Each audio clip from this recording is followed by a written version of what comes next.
کسی دور دراز سلطنت میں ایک ظالم بادشاہ حکومت کرتا تھا۔ اس کا دل پتھر سے بھی زیادہ سخت تھا۔ وہ خود کو خدا سمجھتا اور رعایا کو حقیر جانتا تھا۔ ذرا سی غلطی پر کوڑے، قید اور سزائیں اس کا معمول تھیں۔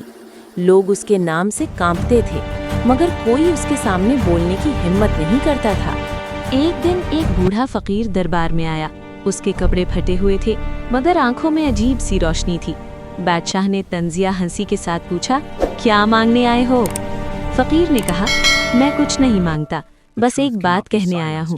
ظلم کا محل ریت پر کھڑا ہوتا ہے، ایک دن ضرور گر جاتا ہے۔ بادشاہ نے غصے میں آ کر فقیر کو قحط کروا دیا۔ کچھ ہی دنوں بعد سلطنت میں قحط پڑ گیا، خزانہ خالی ہونے لگا اور فوج نے بغاوت کر دی۔ لوگ جو برسوں خاموش تھے اب اکٹھے ہو گئے۔ بادشاہ بے بس ہو گیا اور اسے قید میں ڈال دیا گیا۔ قید میں بیٹھا بادشاہ ہر دن فقیر کی بات یاد کرتا رہا۔ اسے پہلی بار احساس ہوا کہ طاقت ہمیشہ نہیں رہتی، مگر عدل اور نیکی زندہ رہتے ہیں۔ اخلاقی سبق: ظلم وقتی طور پر طاقت دے سکتا ہے، مگر انجام ہمیشہ رسوائی ہوتا ہے۔ عدل اور رحم ہی حقیقی حکمرانی کی بنیاد ہیں۔